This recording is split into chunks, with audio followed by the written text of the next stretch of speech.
right. How y'all doing? It's good to see so many people. It's good to see our panelists. I'm excited. I'm excited to get this conversation going. I've been looking forward to this for a little bit. Um, I'm just excited about the community that we have here right now, and people still coming in, and people who are going to watch the recording, and all those different things. So, like, welcome. It's also the first roundtable of the new semester, so I'm really happy to be kicking off with y'all. Um, yeah. So basically, you've all kind of seen what this panel is going to be framed about and based on just about experience. I think that, as theater people and as artists, one of our most important aspects of our, careers is storytelling, and how storytelling can inform the past, the present, and the future.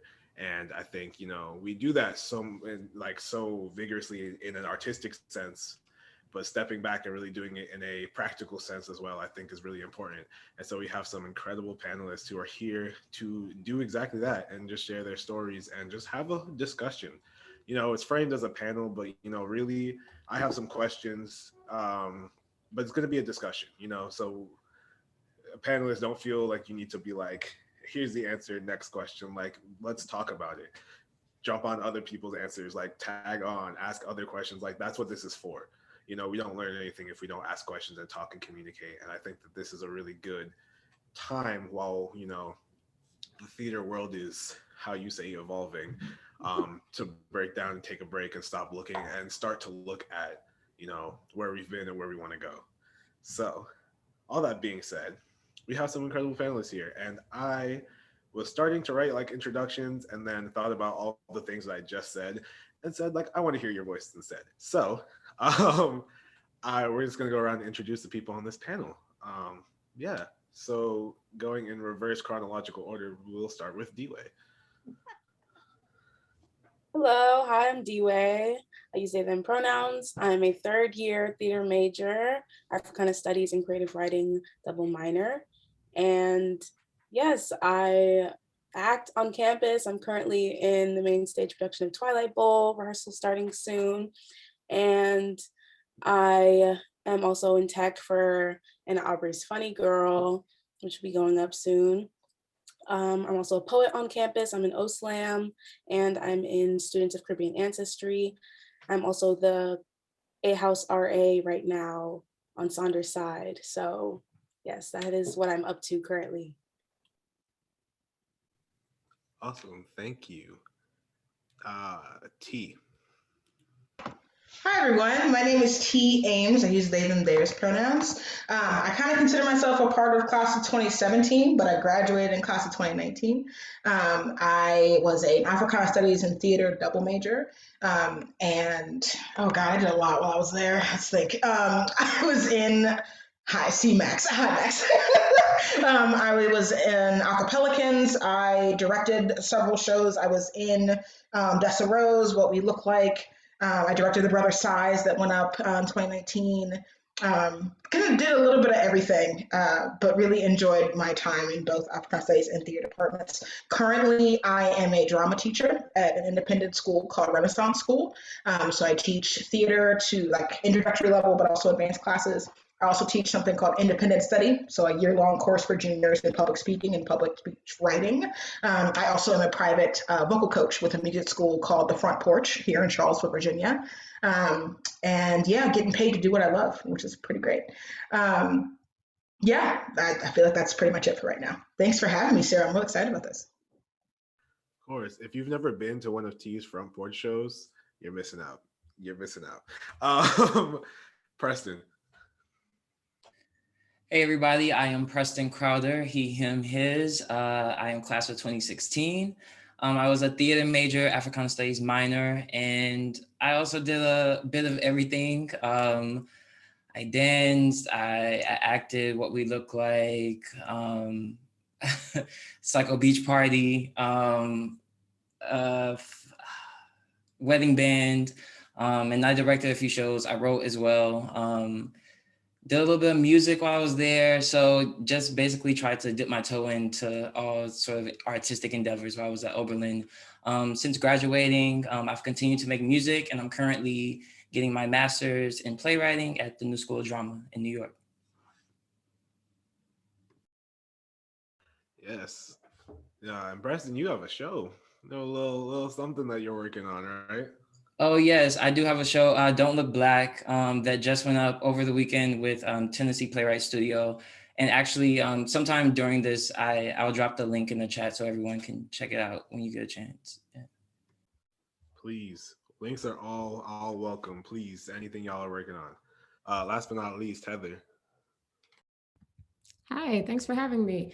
Yeah, Heather Harvey, she, her pronouns, graduated 2011, Africana Studies and Theater, double major. I directed, wrote, dramaturged, did some academic research. Since graduating, I went on to co-found Black Revolutionary Theater Workshop. My day job is a director of marketing at a nonprofit based in Red Hook. I freelance as a director, dramaturg, producer, and facilitator, focusing on arts, anti-racism, education, and business consultation. I'm currently in the American Woman Fellowship for Directors and Dramaturgs and Writers, and I'm directing Hamlet for Dramatic Question Theater. Awesome. So as you see, there is no, like, the talent is here. The accolades are here. And so I feel really blessed and excited to be able to be here with y'all. Hey, Cyril, introduce yourself. That's a good point. Yeah, so for those of you who don't know, my name is Cyril Amanfo. I'm a third year IUC him pronouns here at Oberlin College. Neuroscience and theater double major, except we won't have to talk about the neuroscience part.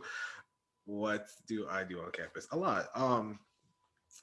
I have directed in the past. I directed a show called Equilibrium last semester. Some people there's some that you wrote. Equilibrium, yeah. That's important.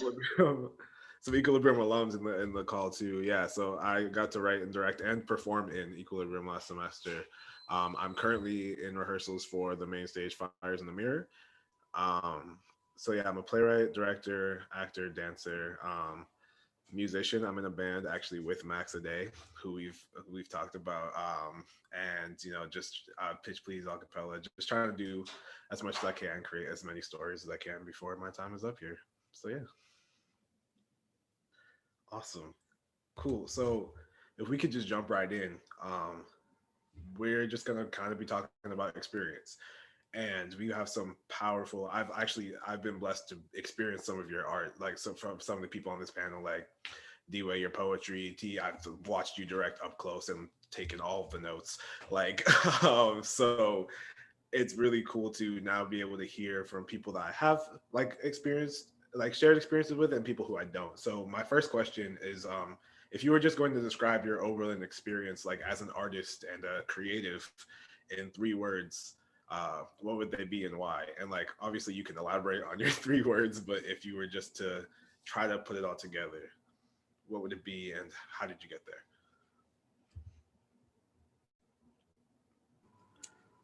Yeah, I think it's hard to sort of sum up that sort of creative experience into 3 words, but just off the top of my head, I think 3 that stand out for me are bold, innovative, and Black. And I think my time at Oberlin, it was, as a creative, it was so influential for me because I think I was blessed, and it took me leaving Oberlin for a bit to kind of look back and be able to see how blessed I was to be able to be a part of work that was bold and did push the envelope oftentimes, and that you didn't necessarily see always. There was always the room to for artists, for people who wanted to write, for their voices to be heard, and so that allowed the space for a plethora of narratives that really stretch the range of experiences. And I think for me, it always was just bold and innovative. And I say Black because I did get to experience a lot of great work from Black artists at my time at Oberlin. And so for me, those were the most, those shaped me the most in terms of what has stuck with me post-Oberlin? I can go next.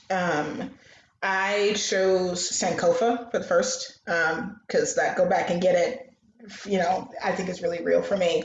I really didn't know who I was as a Black person before I went to Oberlin, and then was able to discover myself through Black theater, through the theater department, but also not through theater department, because things like What We Look Like that were originally with, oh gosh, what's the name? Asta. That was kind of like one of the big first like Black shows I did. And then going into Dessaro's Wedding Band, another production of What We Look Like, I realized that there's so much of me I didn't know yet as a Black person. And so theater at Oberlin really helped me to find that, and really just go back and remember who I am rather than continuing on in the dark. I'd also say transformative. I went through a lot at Oberlin. I know my experience here might be a little different than other alumni in this panel. I left school for 2 years, which was interesting in and of itself. We don't have to get into that. And then when I came back, I feel like I had changed a lot, learned a lot, but there was still a lot that Oberlin could teach me in the midst of that transformation. And then also just challenging. There were definitely moments that weren't always peachy and fun in the theater department. And I'm not going to sit here and lie and say that it was always fun. But the challenge of rising above, the challenge of figuring out ways to communicate what I'm trying to say and handle miscommunications was super important, especially like my last year there, those last 2 semesters. And yeah, just kind of figuring out how to navigate this world of, I want the world to see this part of my art, but they're accepting it this way. How can we bridge that gap?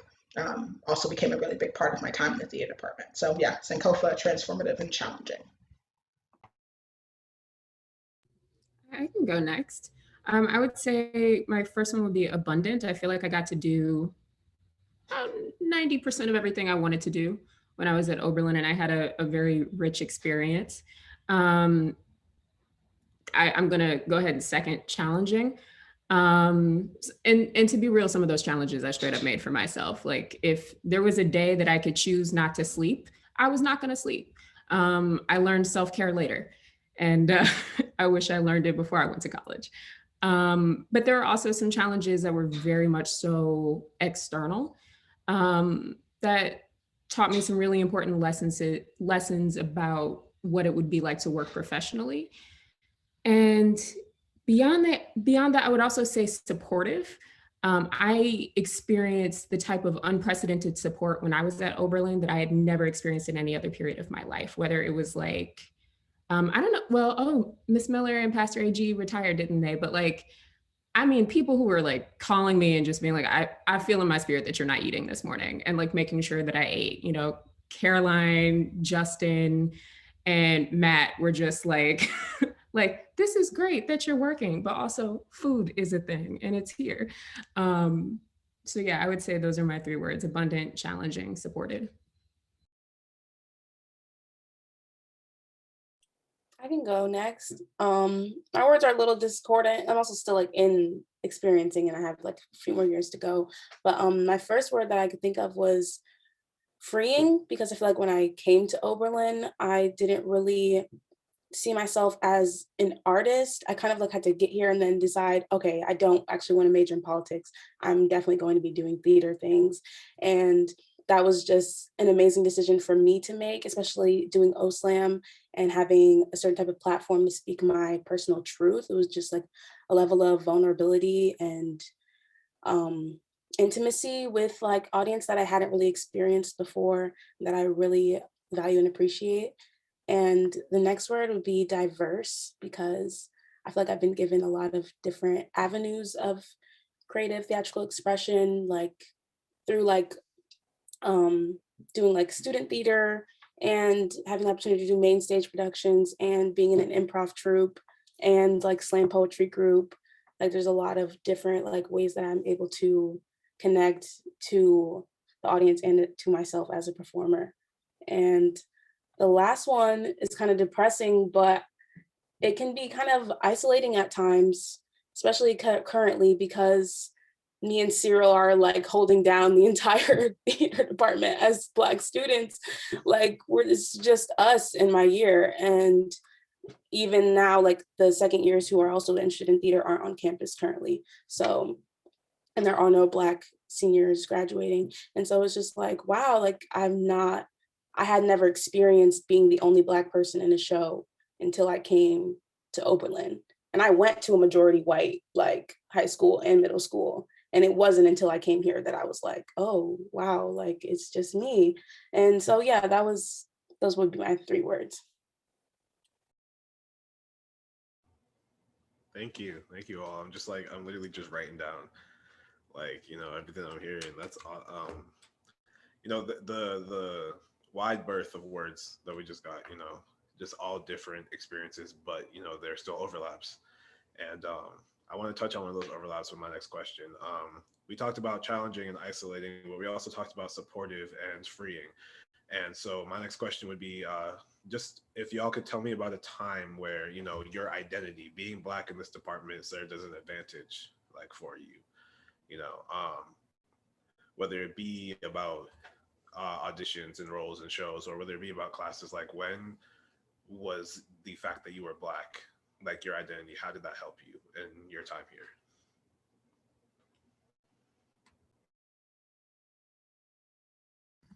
I think I have one, which would be being a Black student at Oberlin was really instrumental in me understanding that the people I respected were still people. And to be completely honest, my first crash course in that was meeting Caroline, because I came to Oberlin with very specific interests. And I mean, I came to Oberlin just like a classic anal retentive person. Like I came in with a notebook. I was like, I was interested in this. Tell me who I can talk to. I don't want to talk about anything else that you have to tell me. And they're like, go talk to Caroline. She'll deal with you.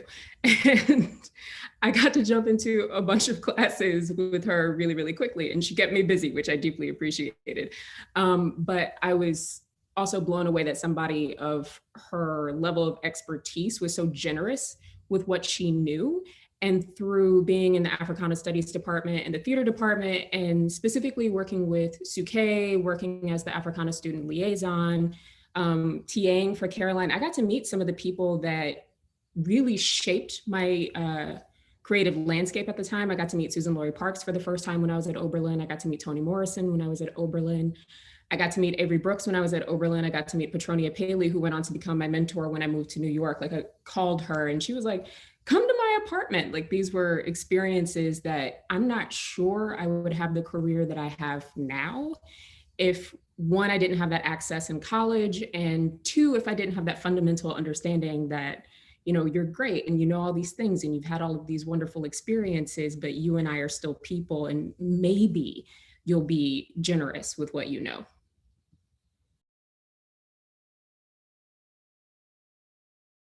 I'd like to second that.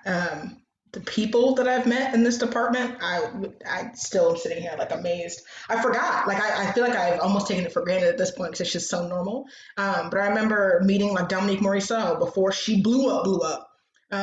When Justin brought her, I remember meeting Avery Brooks, and we did a tribute to him my freshman year, freshman year. That was freshman year. Sang his favorite song, and then he sang it with me. Like, what is that? I mean, just in general, I'm thinking like the advantage of having a department that in some way, shape and form wanted Black theater to remain Black theater, if that makes sense. So I remember one of my first big meetings with Miss Caroline and Justin revolved around like, hey, yeah, you're Black, you're in this theater department. We want you to make sure that you're doing Black theater if that's what you want to do.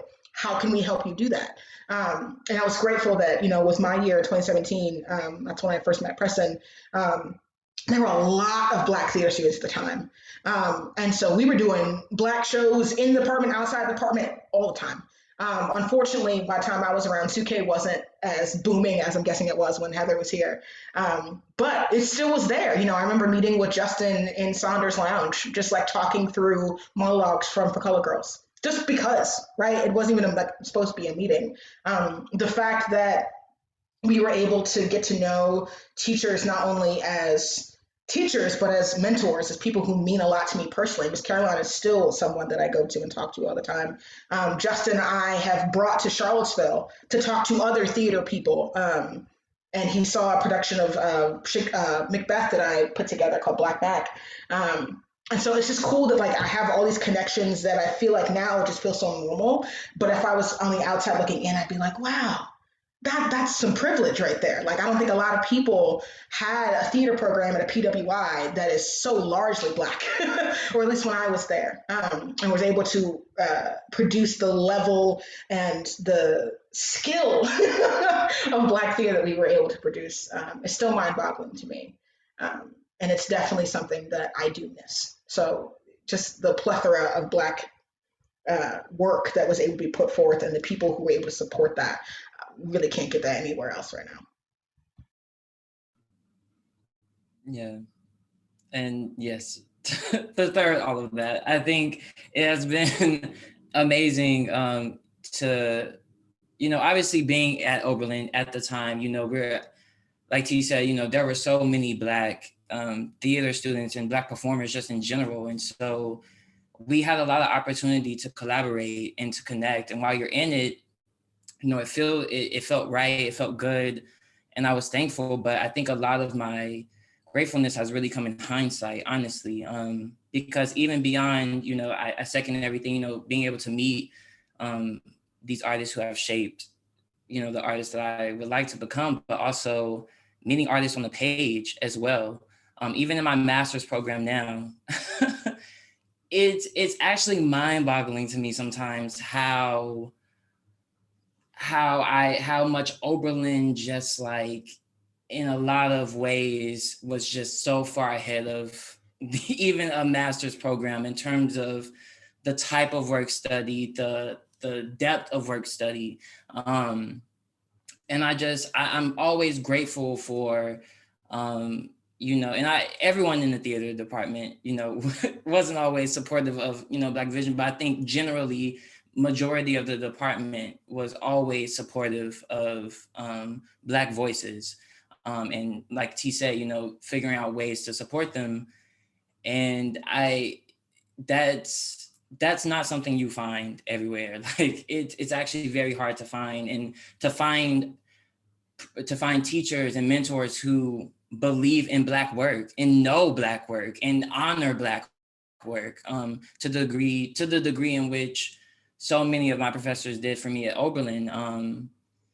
And I'm so thankful because I think the theater history that I also received, it wasn't only, your Brecht and your Chekhov and your X, Y, and Z. We learned the Adrian Kennedy, we learned the Amiri Baraka, we learned the Lorraine Hansberry, the theater history that I learned and that stays with me, I relate to. It's of my culture as well. And so while I have the other stuff too, I think a lot of people don't get the flip side. And I'm so grateful that Oberlin gave me just so much knowledge in terms of like who I am culturally as a Black performer. I would say the largest advantage for me happens mostly in the classroom, like in my theater classes. I find that like the information that I've learned from namely Miss Caroline, like taking Black Arts Workshop and African American drama, and just kind of feeling as though I have a leg up because there's these like certain readings or certain teachings that we learn about theater as like ritual, and I just kind of feel like I'm able to understand it in a way that maybe my white peers aren't, just due to like westernization and colonization and things like that, and just being of like Black culture. I think is usually like one of the only places I can say is like a main advantage. Awesome. Thank you all for that. I think, yeah, one of the biggest like ideas behind having a past and present, panel is that hindsight speaks different than like while you're in it. And I think, the word hindsight was thrown around, and like that was really interesting to listen to and just hear, all the advantages. Cause like Dewey said, like in our year, it's me and them holding it down. And so it's really interesting to hear about, not to like quote the title of the panel, but like where we've been. and all of your insights. So thank you. Um, we're gonna flip it a little bit. We've been talking a little bit of just all the advantages, but I want to ask a little bit about the disadvantages as well. Of the same type of question of being Black, of your identity. When has that been a disadvantage to you? And are there stories? Are there times you want to talk about? Are there themes?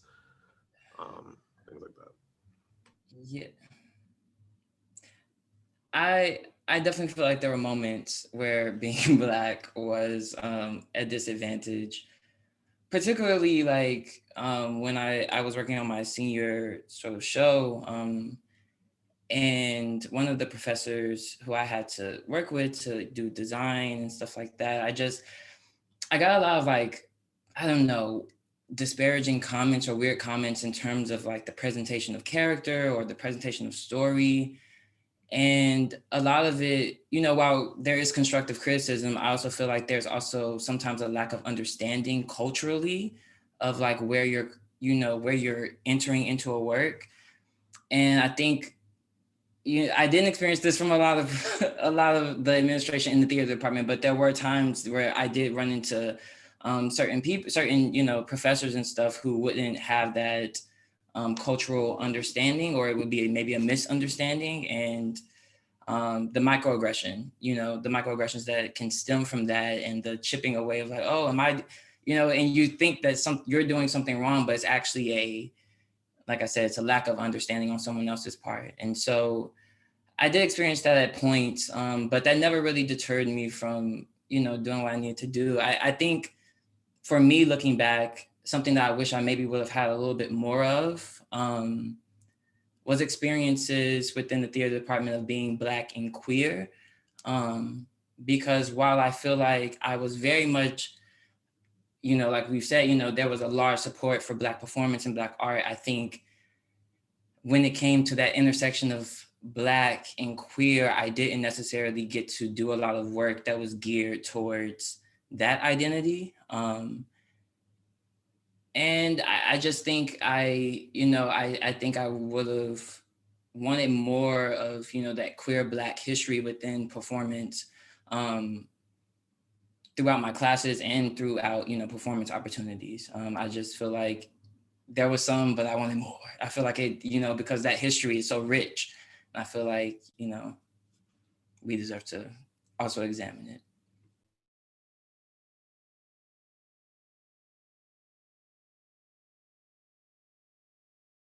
I'm a little hesitant to share a little bit, just because I feel like my experience with the department got really negative at one point, and then got positive again. But my third year, so 2015 going into 2016, was really rough for me for a lot of reasons. But like mental health wise, it got really bad. And I think what became a disadvantage was that maybe I had gotten too close to certain professors, and kind of my boundaries got a little weird. And not so fun things happened, and I ended up coming home. And I think about how if I had kept those boundaries up, because often, things with art, especially performative art, we get really excited about learning, like getting to know people as people, right? Beyond, oh, professor or student. It's like, no, you're a human with experiences, and I want to know all about those experiences, and I want us to be able to share those things. But because of that, I think we also have to remain safe, and know that like there are still students and professors, there's still faculty members, and a director of a play for a senior show or something like that. And so I feel like the main disadvantage for me was just that like lines just got very blurred very quickly. And because of that, I'm trying to figure out how to kind of wrap all of that up into one thing. I just think it's important that communication be very clear. And I learned that especially when I came back to Oberlin in 2018, that the more you want to do something that may not seem like the greatest idea to everyone around you, the more clear you have to be, the more communicative you have to be, the more bold and brave you have to be. I remember we ran to of course now it seems so little, but like problems with my senior show, The Brother Size, scheduling conflicts, and suddenly we couldn't use the dressing rooms because the opera was using it. And that didn't make any sense to me because nobody told us that's what was going to happen. And so, but we still figured out ways to make it work. So I feel like clear communication, having set boundaries, and making sure that you remember who you are at the end of the day is really important in the department, because I feel like I easily got sucked in multiple times by multiple professors, believing one thing and an intention ended up being something else. So not necessarily a warning or anything bad about any one person in particular or anything like that, but more just like we have to remember who we are. As Black people, we're not tokens. We're not supposed to be like, oh yes, you're the one Black person I need to cast in my show. Like, we're not those people. We're still people at the end of the day. We're Black. We have a lot to share, a lot to offer, but that shouldn't be all that we're defined by, if that makes sense. Yeah.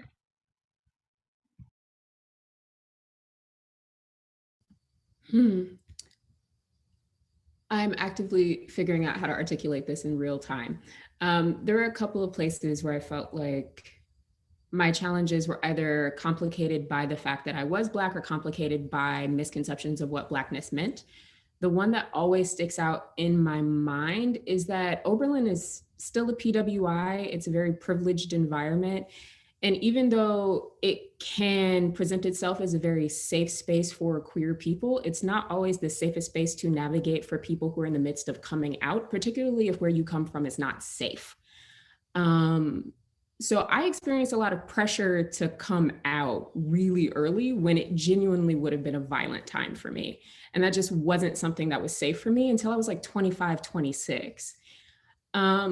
Related to that, I would say I experienced a lot of challenges around the fact that we had a lot of people who prided themselves on being woke or whatever we want to call it.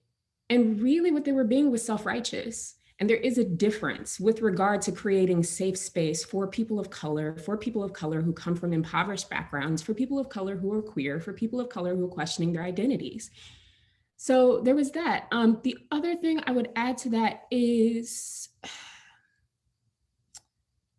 it's a PWI that has wonderful academic rigor.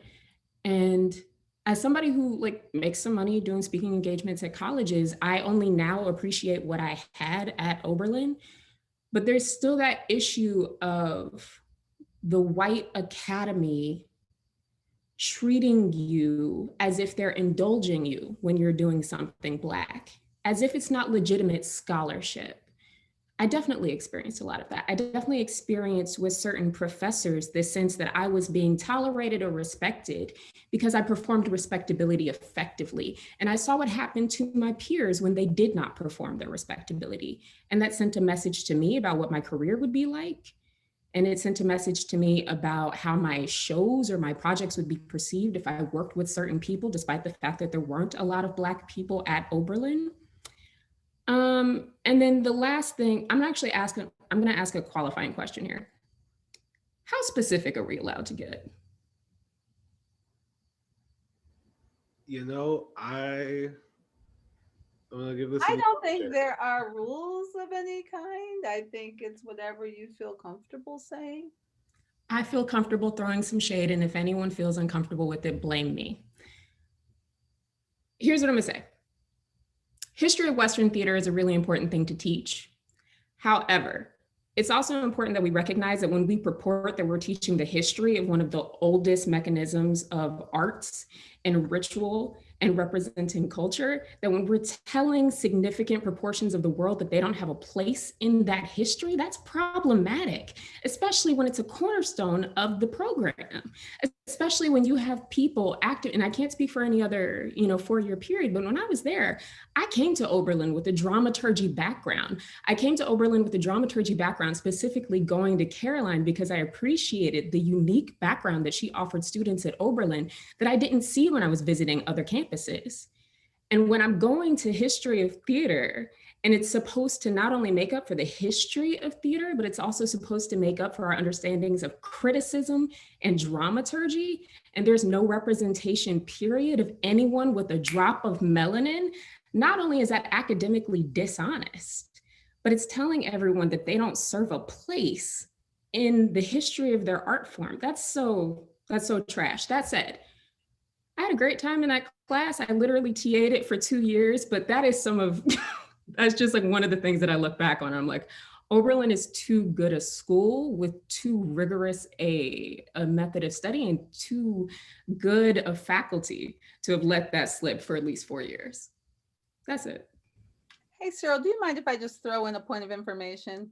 We're in a search right now for what's been called theater history, and that's going to be a temporary job. We've had someone temporary since Roger retired, but we're still in the process of applying for the permanent position. We're just writing that up again. It'll be our 4th time. College is not bringing that many new positions every year, but we've been doing a lot of self-examination, partly because of experiences that students and alums have shared. And also just looking forward, like, you know, how Cyril constructed the title of this and the theme of it in terms of where we're going. And this is a big question right now, as is the role of queer performance and queer theater histories. These are central to where we want to be going, and that the college is really, as a whole, is really looking right now for more scholar artists who are very steeped in complex interactions and intersections of different histories and epistemologies and points of view. And they're really asking all departments to join in that. So I just invite you guys who haven't been here to look online at the newest dance professor who just came, Al Evangelista, who kind of shows a kind of direction we're going in. But I just looked at a bunch of applications today, and the people are out there. The people are out there who are doing such interesting work. So thank you. I'm just happy to have the feedback. And as alums, we want you to always know where we're going, and we always want you to help us. Thanks, Cyril.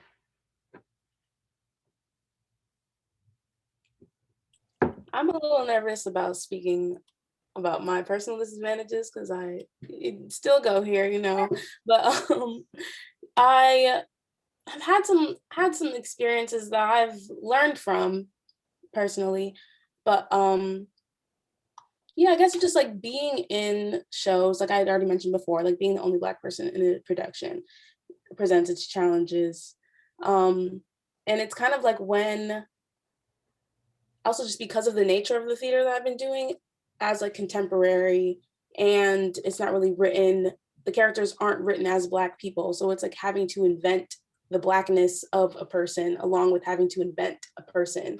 And that is extremely difficult to do. And when there aren't people on the production side of it who are Black, then it's like, I don't want to come with these ideas and like Heather said, like make it seem like you're just indulging me, or like I'm just doing something a little extra, when it's like, no, this is actually like a necessary, like important, like critical, like character work that I'm doing, that I'm like putting time and research into. And it's not just like me wanting my hair a certain way because I want to get my hair done. Like that's not what it is. Like this is like me trying to make a person. And I've just run into some issues with that in the past, which personally, like, yeah, I mean, it sucks, but I just had to take it as a learning experience for myself, that like, you are going to have to like communicate clearly and make it so that it is something that is understood on both sides and is not just some extra fluttery, yeah, like personal indulgences of things, and is like a necessary part of the theater process. And so that's just kind of where I've run into the main disadvantages I can think of. Can I add on to that, please? Dewey, I love that you mentioned that, because I literally just dragged this book out from my shelf today for my students, Black Acting Methods. Justin has a chapter in there about Shakespeare through brown eyes. But I was looking at the chapter, well, actually it was that chapter. And I had highlighted years ago a portion about colorblind casting that he had written, and basically saying, you know, it doesn't exist. And when you ask a Black person to play someone who is a universal whatever, you're asking them to take away their Blackness to then be appealing and universal to whiteness.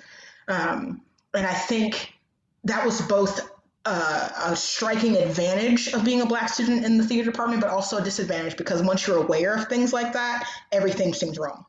Everything, there's always something where you're like, oh, but can we not? You know, and that made it difficult sometimes, like in rehearsals, in the classroom, because I wanted to speak out. I wanted to say something, but if I did, I either would be that angry, irritated Black person in the room saying something because I learned it from another professor, or, you know, I would be the only Black person in the room and suddenly everyone's looking at me for guidance, right? Or to continue to elaborate. I mean, that happened in Western theater history when I went back, that we did 2 different units on like African theater. And literally the first day I was like, but we're talking about Africa as a continent, right? Like not one country, right? And there's different theater all over the continent of Africa. And so it was me and 3 other students who were all Black ended up teaching that class or that part of the class. Because at the time the teacher just didn't know the history, and we ended up getting into arguments those 3 days because we were like, oh, well, Justin taught us this, Miss Caroline taught us this. In Africana Studies, we also learned this. And suddenly we were seen as problematic because we were calling out the things that were wrong. And so I feel like it's an advantage, yes, because we're learning so many things that you really couldn't learn anywhere else. But at the same time, it's like once you know it, you can't forget it. Mm-hmm. You know? Thank you. Thank you all for that. Yeah, I don't like, even in that conversation, I just have to jump in and say one thing, like as a current student too, like D-Way, you said that like inventing, you know, the Black, like once I'm cast as a character, that character is automatically Black, right? And it's how you craft that, you know, and how is that, because like that, like, you know, how do you then craft that, and where's the support lie? You know, that wasn't really, that was something I didn't even think about like putting into words, but something I've experienced. So like I really appreciate that. Yeah. Okay, thank you. Can I jump into it? I remembered an experience I had, I want to say maybe junior or senior year, during a student show, and I was cast, and it was set in like I want to say 50s maybe. It was like it was a great, you know, it was a really cool show, but I do remember being in the show and like none of the people like who were over the show really could help me understand how my Black character would be like maneuvering within the context of this era. And it was kind of just like, you know, whatever, you know what I'm saying? I just always remember like looking back now, I'm like, wow, I could have really done something with that, but I didn't have the resources during that process, or like particularly with that group, you know, to kind of explore that. So just to give another experience of how, you know, that does pop up a lot. And sometimes people are just like, well, just forget that you're Black. It's just like, no, no, that's not, can't work like that. Right. That's, wow. You literally like just like reminded me of something that happened also in first year, but I'm not gonna go to it. Also, like, yeah, no, that exactly. It's like you can't rewrite your identity as an artist, as an actor, and you shouldn't be asked to. Cool. I'm gonna keep pushing. My next question is just about like entering and I guess exiting, for those of you who have exited the department, and just, you know, did you feel welcome, and why or why not? You know, we talked a little bit about microaggressions, but like just, you know, as an artist, as a person, you know, how, because we've mentioned that, you know, we've gone from places to, and Miss Caroline, you and I have had multiple conversations about how we've gone from places where there's so many Black majors, and now there's like not many, and then will there be many more? So, you know, the experience is going to be different for all of us. I'm just interested in thinking and asking how you were welcomed, how you felt welcomed. But I actually want to go on again, reverse chronological order, and start D-Way, if I can kind of call you out a little bit and start newer, and then see, you know, where we've been in the past. I'm thinking like back to my freshman year and just like the things I was doing. And I feel like one of the main ways that I felt welcome was actually by T, like because I had done your senior capstone, I believe. You were doing a lot of things that semester, so it was the capstone, I believe. And just the fact that you like had reached out to me and like wanted me to participate in that, like, and then being able to like meet Cyril and just like stuff like that. But I'm also just thinking about because that my first semester was when What We Look Like went up. And it's like, I don't remember hearing about auditions for that show. Like, I don't really remember anyone ever reaching out to me. But then, like, my friends who weren't in theater at all were like reached out to audition. So it was just a little awkward. And I remember feeling a little weird about that. But I think I also might have been in a show. So it was like, okay, I don't know. But yeah, so I felt it wasn't very different than what I was used to in high school. And so like when I first started taking my theater classes, it wasn't like, oh, like this is weird. Like it just kind of felt, so I guess I did feel welcomed, but I didn't think like connecting with like actual students like like definitely helped me feel much more welcome than I had felt earlier the year.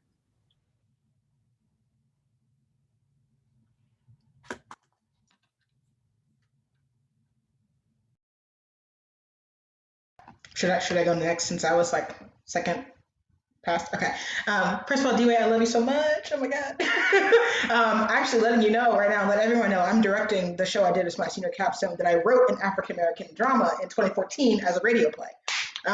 So I'll give people more info on that later. But I know I will, Cyril, I will. But anyway, actually, one of my favorite stories about Oberlin was, so my first week of freshman year, Miss Caroline, who was my advisor, was not here. I don't know where she was, but she was somewhere else. So she gave all of her new advisees to Justin. And so I had a meeting with Justin, and he's sitting here looking at my schedule, and he saw that I had intro to theater with a different teacher at the time, who was white. And he was also teaching intro. And he just looked me in the face and was like, yeah, we're going to switch you over to my class. And I was like, oh, okay. I was like, is there something wrong with that? She was like, no, I need you in my class. I was like, okay, cool. And then hearing from students in the other class over that next couple of weeks, it became abundantly clear that he knew that there were things that he could tell me in a class full of Black and brown people that I would not hear and would not ever know if I was in the class where I would be the token Black person in the room. And so I feel like that started me in a really good place because intro, is one of the first classes that most freshmen or second years take in the department. And immediately in the first couple of weeks of class, all we were talking about was colorblind casting and what does it mean to be Black and brown in theater and the history of Black and brown theater and how do we get in touch of that history when it comes to objectives and motivations and actions, things like that. So I feel like I didn't experience a lot of microaggressions as far as like teachers were concerned. It was actually quite the opposite. But then there also were moments where, I came from a private school and I was definitely one of a handful of Black people at school. And I had won a national Shakespeare competition my junior year of high school and studied in London. And I told people this my first week there, and the students and teachers were like, wow, that must have been crazy for you. And I'm like, why? Because I'm a Black person who likes Shakespeare and was good enough to win it nationally? Or what? Like, and so many people were like, that just must have been crazy. Just look at you. But it's like, what do you mean, look at me? Like, what does that mean? So I feel like, again, it was meant to be a compliment, but that's how microaggressions work. That no one thinks about what that actually means, what actually comes with that. So I feel like I had a little bit of both, but more so kind of the opposite of microaggressions to make sure that my experience would be a little bit smoother. I'm still very grateful for Justin that he switched me over to his class because I don't know what my experience would have been if I hadn't. So thanks, Justin. I was taking my own kid to college.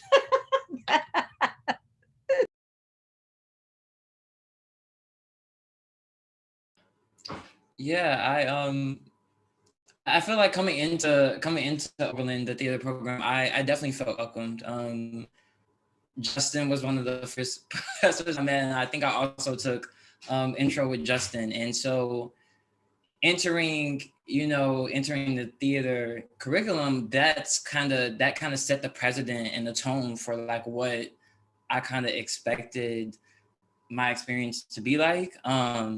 And so it was just so invigorating to have, professors who center my experience, or center Black people's experience in their syllabus and the studies. Like, it was just so refreshing. And when you compare that to, Heather was talking about, Western theater history, like to be able to have that sort of flip side and be able to say, okay, I'm done with that. Let me go learn some good shit. Man. So, but I think like I definitely felt welcomed. Even in my first audition, it was a split audition. So you auditioned for multiple shows. And I think Miss Caroline was doing Laramie.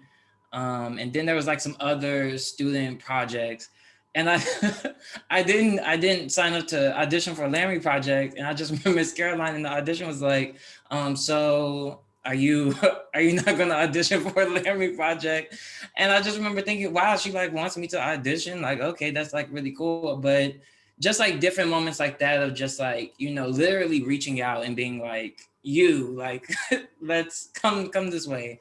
It always felt definitely welcomed by pretty much the whole administration. I really am grateful. I definitely felt welcomed by most of the department at first. I felt really supported. I'd even go so far as to say protected my first couple of semesters at Oberlin. There weren't a lot of Black theater students when I was coming in as a freshman. And so as soon as I got to my first dinner at A House, they were like, you gonna stay in the department and represent us and hold it down, okay? And so it felt like I had this concerted effort around me. Like I would just come back to A House for dinners and people like, they treating you right? They not treating you right? Okay, we gonna woos out over here, but you going back to that department tomorrow. And then on top of that, I had Caroline and Justin, and beyond that, I had some white professors with a competency to be helpful and talk to me, which is something that I did not realize, unfortunately, until I was working professionally, that's not something that can be said of all institutions. It was really wonderful that I had the opportunity to not only have the support of Caroline and Justin, which was so extremely important and at times genuinely life-saving, but that I could also go bitch to Matt. Like that was not something that a lot of my peers that I know now had the opportunity to do when they were in college. And frankly, that's something that a lot of administrations don't even focus on, ensuring that white professors have the competency to be able to do. So that's something, hindsight being 2020, I have a lot of gratitude for. But I can't say that I felt extremely welcomed by the entire department at first. There definitely seemed to be this learning curve of like how to meet a certain respectability bell curve within some corners of the department. And then once I kind of, unlocked that achievement of performing some sort of like white respectability proximity well enough, then I felt welcomed by the department. Thank you. Yeah, I think one thing I took away from all those answers, I just want to like take a minute and recognize is the importance of representation, right? And we talk about it in all meetings, and now every department is talking about, yes, this is the representation, but I really think that there's something to be said for hearing how it literally affects lives, careers, livelihoods, mental health. Like all of these things are super, super important. And like, shouting out the professors who are like, Miss Caroline and Justin, we talked about that, so many times their names came up, and it's so important to be able I came in and the head of my department was a Black woman. Like that's big, super big, especially from where I came from before, but we didn't talk about that. Like that's super, super big. And so like, big ups to everyone who was here, and everyone came out to really show your support and really, put yourselves out here to do this learning and have this, conversation. I really appreciate it. All right, I'm gonna ask one last question, and then sorry, T, go ahead. I'm sorry, I was just gonna say, can I say a quick thing, a little story? Heather, you mentioned like, even if it wasn't like a Black professor, like there were still professors out there, like white professors in the department who like super supportive. A story, I'm not sure if I've told many people, when Dessa Rose went up, our last show that Sunday was really hard. For those who don't really know what Dessa Rose was, it's a show about enslaved Africans. One in particular is a teenage girl who got pregnant and led a massive slave revolt based on a true story. And our Sunday show was really hard for me because I was Dessa and I was just really tired. And it was a very physically intense show. And I basically collapsed backstage in the second act. My corset was just super tight. And we were about to strike after the show had closed. And I was just like a mess in a lot of ways. I mean, the show automatically, has a lot of emotional depth to it, but I was just exhausted. And Joe came up to me. And it's set, it's strike, so you're supposed to, grab tools and take down the set. And Joe was like, no, no, no, you're sitting down. And I was like, why? He's like, do you see yourself? He's like, I saw what happened back there. You need to go sit down. And I was like, okay. And like, he got me water. He like came and checked on me every couple of minutes just to make sure I was good. And like, since then, like, I've always had a good relationship with Joe. Like, hey, Joe, what's up? But like, I never thought that he would think enough to be like, this actor clearly went through it and is going through a lot right now. Let me give them a break. And that just meant a lot to me. And it's still something that I think a lot about. So thanks, Jeff. I saw you in the chat. Thank you. No, that's super big. That's super big. All right, I have one last question to ask of you all, and then I will open it up if anybody else has questions or if you want to say something or whatever it is. My last question is, obviously we frame this as, where we've been, and we've been talking a lot about where we've been and where we are, but I do want to put some emphasis onto where we want to go. And so one question, based off of everything we've talked about, and not based off of everything we talked about, is what do you want future Black OBs who are also theater majors to experience over their 4 years here? Like, as someone who works in admissions, it's a consistent cycle. Like, they're like, make a Facebook post in 2025. I was like, 2025? Like, how? So like, there's always, a consistent cycle, and always think about the future. And, you can't get to the future without getting through the present. So, what are some things you would want them to have to experience, whether they are things you did or did not experience?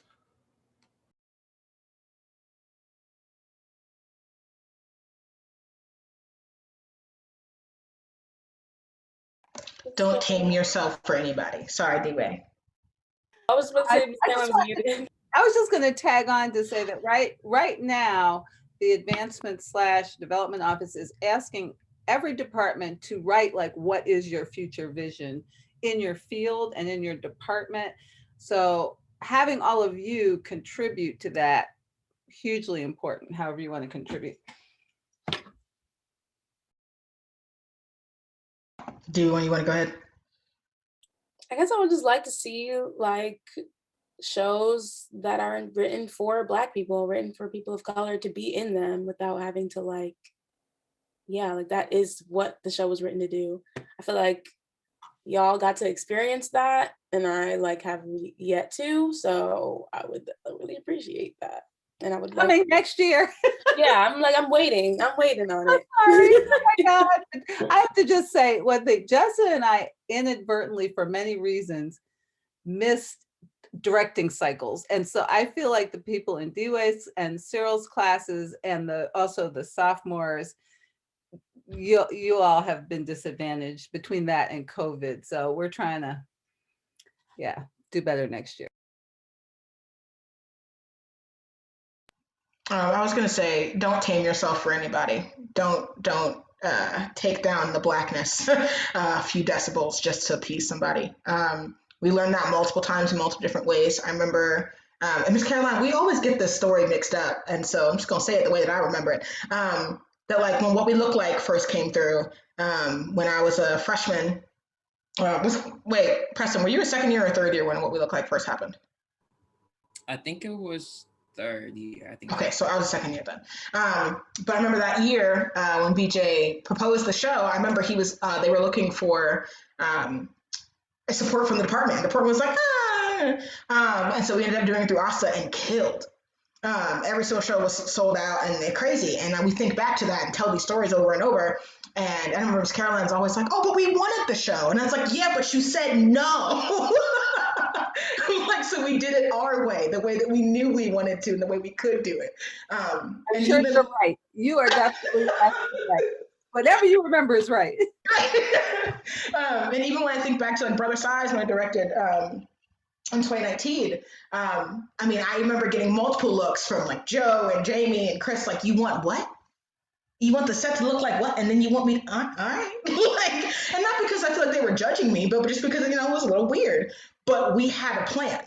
We knew that it needed to happen this way. We knew that we needed altars in every single corner of that room. We knew that we had to bless the space. We knew like we had a ritual set.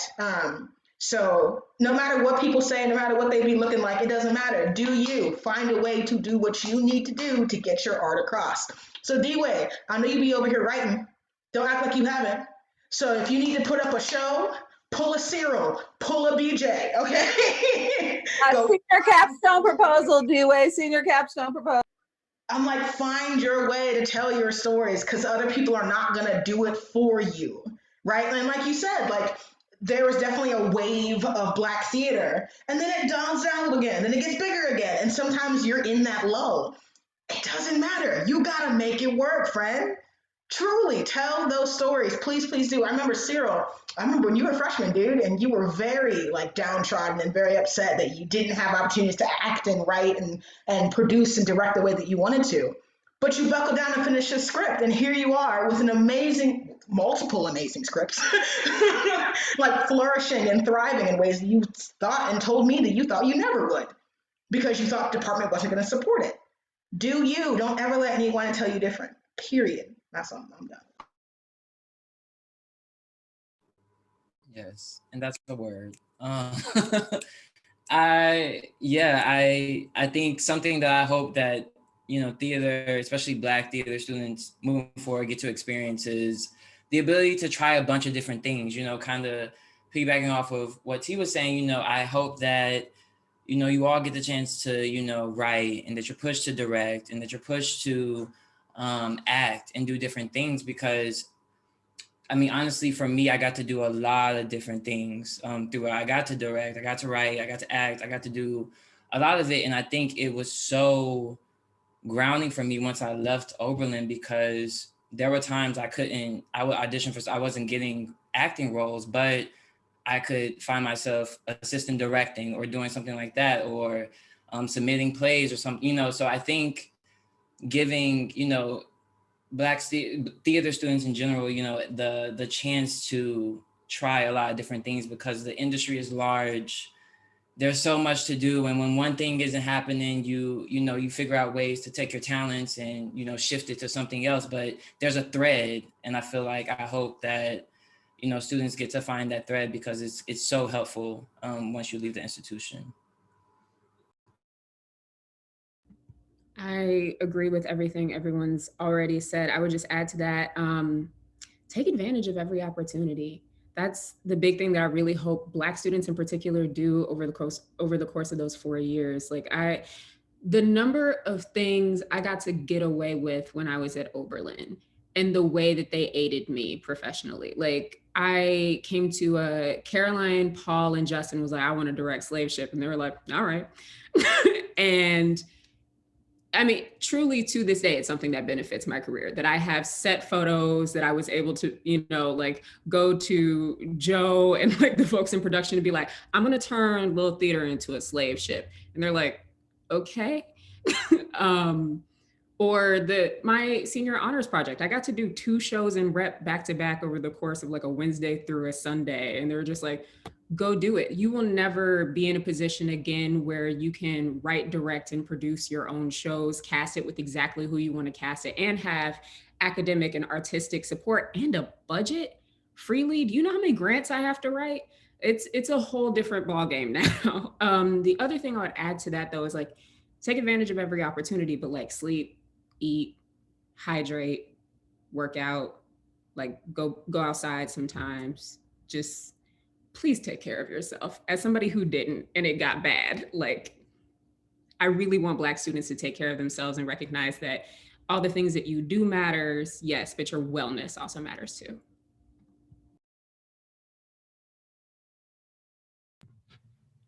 That's a word. It's definitely a word. Sometimes you be trying to get this project out and this project out, and all these, Miss Caroline though, like I'd be like this and that, and then it's like, where do you go into class? I'm like, class. Like, you know, so that's definitely a word. I definitely resonate with that. Yeah. I'm gonna do it again before we close, but again, I want to thank you all for your time, for your energy, for your stories, for your passion, um, for your insight into the future and into the past and into the present. I think, you know, I can speak for a lot of people here when I say that we all benefited from listening to this. Um, and Hey, we still have some Cyril, time. could I just say a quick praise song to everybody before you open it up? Because I think they maybe undersold some of the things they did here. It's almost hard for me to say, but when Heather mentioned those two shows, which were honors shows as well, and she was also doing honors in Africana Studies, which was a whole nother project. But I want to talk about the impact of slave ship, which was also when Suke, the historic Black theater group that started in the 70s, I think Heather and other students in that era did a great job of having it have resurgence, and that was part of how slave ship happened. But that was a production that many of us still go back to and recall. And the other thing I wanted to say too is that when the Ma Rainey's Black Bottom went on Netflix, and I was having multiple memories of different times with it, I went back to the production list from our production, and Heather was the dramaturg. I cannot even tell you how Heather dramaturged that show. That was the most amazing job. But I mean, to watch all the different things you did and to be inspired by the things you're doing now, because I would hope everyone will check out Black Revolutionary Theater Workshop and see what they're doing, because it's pretty incredible. And okay, I always just have to smile whenever Preston is around, because Preston brings such joy. Also, my favorite warm-up exercise ever that Preston used to do. But I have to say, it was so wonderful to see you develop as a writer, and to see you now in grad school for writing, but the way that you crafted that together with your other interests in performing and as a musician and a dancer. And it just was great to see that develop until your senior project, which was fully developed play. And T, same thing. The when you said, Heather, about take advantage of every opportunity, I think we're looking at people who have truly taken advantage of many opportunities here. You too, Max. I see you shaking your head, nodding your head. So also, T is an amazing singer and an amazing actor. Watching you develop as a director, so exciting. And I got to see up close your process and how creative you are, how you work with actors, how you break down a script. Really, I learned a lot from watching you as well. And I want to say to everybody, T has been earning money as a theater artist from day one, getting out of college. And that is partly because you have so many talents and gifts. When they talked about teaching, teaching voice, all kinds of teaching, coaching, as well as directing, acting, I just want to make sure everybody realizes there's a way to do that, and that Heather has also really crafted her own way. Neither Heather nor T have gone to grad school, at least up until this date and time. Who knows what'll happen, but you know, to see that there are these pathways, and that Preston also was doing some really exciting things in Nashville right after graduating, and has the play that we're all going to see in the link. And so D-Way and Cyril were part of, this was such a cool thing, a part of a group of 5 Black writers who were able to do, I don't even want to call it, a project together as part of their junior experience last semester. And I can just say that working here is just the biggest blessing, because the talent and the permission you give yourselves to, yes, explore different trajectories and to break boundaries of tradition. It's really an honor to be here, and then to see how that journey continues when you leave. And Cyril is the idea. Okay, not only is Cyril an idea every minute, and a playwright and a musician and an actor, that's not even touching the surface. But also, Cyril is the person that if he has an idea, he will actually give you a proposal for it within 10 minutes. So, and I want to thank Cyril, because he has been one of the most committed theater reps we've had. Lauren Elwood is on here too. The two of them have done the most phenomenal job as theater reps. And so Cyril has really brought a lot to the department. And for any students out there who are still here, please consider doing these kinds of roles because it does make a difference. Okay, thank you for letting me have that moment, Cyril. Of course. No, yeah. You're not wrong about that proposal thing. Yeah. Perfect. Thank you so much, Heather. Thank you for being here. Well, with the time we have left, it's about like 17-ish minutes. I'll open it up. If anyone has anything they want to say, any questions they want to ask, now's the time to do that. If not, we can like dwindle out slowly, but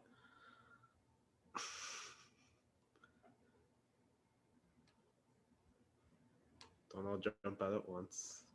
Anything? Cool. There might be a couple things in the chat. I don't know. Yeah, let me see.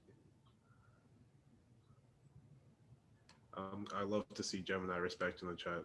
I love it. I was talking about you, by the way, Cyril. Because then you know.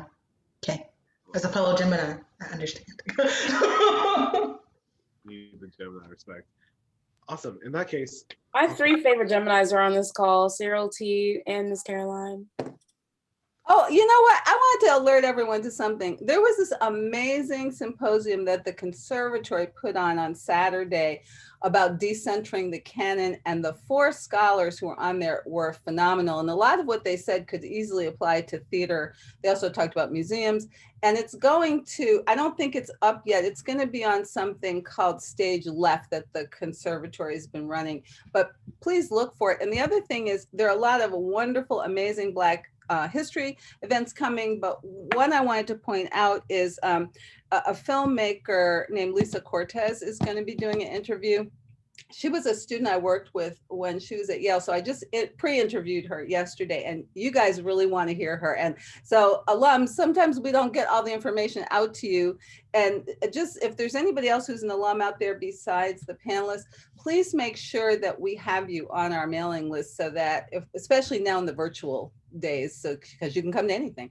So Lisa Cortez, I don't remember the date, but it's in the Black History Month calendar. Also, can I plug something real quick? My radio play I'm still working on right now, but I still teach private vocal lessons, and I also am still teaching acting lessons as well. So if you want to work on a monologue or need some help with some audition material, let me know. I have very reasonable rates. Just want to put it out there. Put it out there. Yes, period. And take advantage. I just might take advantage myself. I need some vocal lessons. Let's go. But Let's yeah, go. also to plug, I dropped it in the chat, but I did recently do a virtual reading with Tennessee Playwright Studio. And so I'm really excited about it. So check it out, hit the link. And yeah, thank y'all. This was great. I really appreciate being on this panel. It was great to see new faces, old faces. I really am always appreciative of my Oberlin fam. So thank you. This is a wonderful way to end the day. Beautiful. and with that, I will thank you all again as well and set you free. Thank you for joining us. And look out for the other roundtables and things. Thank you, Cyril, for doing all this work. Of course. Thank you, Cyril. Everybody. Thanks, bro. Happy Black History Month, y'all. For being here. Black Everybody. History Month. Happy Black History Month. It's all year, but happy Black History Month. Black Past, Future, Present Month. Come on. Yes, Future Present Month. That's who we are.